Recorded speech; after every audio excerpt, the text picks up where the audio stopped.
বাংলাদেশ ইসলামী ছাত্র শিবিরের কেন্দ্রীয় সভাপতি জাহিদুল ইসলাম বলেছেন, দেশ থেকে যে পরিমাণ অর্থ পাচার হয়েছে তা দিয়ে 4টি বাজেট করা সম্ভব। শনিবার 16 আগস্ট কুড়িগ্রামের উলিপুর মহারানী স্বর্ণময়ী স্কুল অ্যান্ড কলেজ মাঠে অনুষ্ঠিত কৃতি শিক্ষার্থীদের সংবর্ধনা অনুষ্ঠানে প্রধান অতিথির বক্তব্যে এ মন্তব্য করেন তিনি। বিগত 15 বছরে শুধুমাত্র যে পরিমাণ লুটপাট বাংলাদেশ থেকে হয়েছে, যে পরিমাণ অর্থ পাচার বাংলাদেশ থেকে হয়েছে বিদেশে, সেটা দিয়ে 4 বার বাংলাদেশের বাজেট করার মতো অর্থ এখান থেকে পাচার হয়েছে। একজন আমার আগে স্যার উদাহরণ দিচ্ছিলেন, সালেহ ভাই উদাহরণ দিচ্ছিলেন, একটা সামান্য সরকারি অফিসের পিয়ন তার ঢাকা শহরে 10 তলা বিল্ডিং করে। কিভাবে সে করে?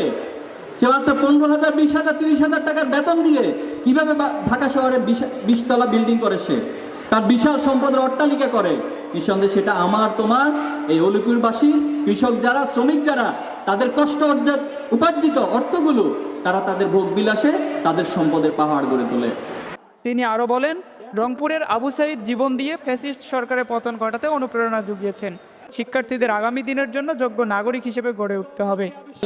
আবু সাঈদরা দাঁড়িয়ে গিয়েছে, রংপুরের সন্তান, তোমাদেরই ভাই, তোমাদেরই পরিবারের সদস্য। সে বাতিলের বুলেটের সামনে দাঁড়িয়েছে, বলেছে আমি তোমার অন্যায়ের কাছে মাথা নত করব না, আমি জীবন দিব প্রয়োজনে, কিন্তু এরপরও এই জুলুমতন্ত্রের অবসান আমি চাই। সেই আবু সাঈদ আইকনিক চরিত্র আমাদেরকে শিখিয়ে গিয়েছে কিভাবে জালিমের বিরুদ্ধে লড়াই করতে হয়।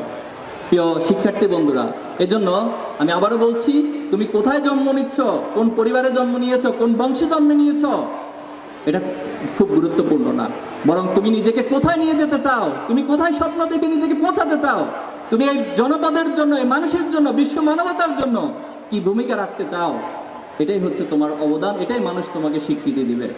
উলিপুর উন্নয়ন ফোরামের আয়োজনে অনুষ্ঠানে সভাপতিত্ব করেন সংস্থার চেয়ারম্যান ও কুড়িগ্রাম 3 আসনের জামায়াত সমর্থিত প্রার্থী ব্যারিস্টার মাহবুব আলম সালেহী।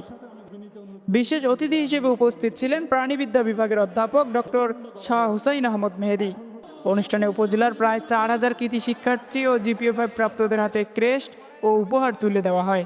তারা মঞ্চটা ছেড়ে দিয়ে একটু দূরে যেয়ে দাঁড়াবেন। আপনাদের আবার যারা কুইজ বিজয়ী এবং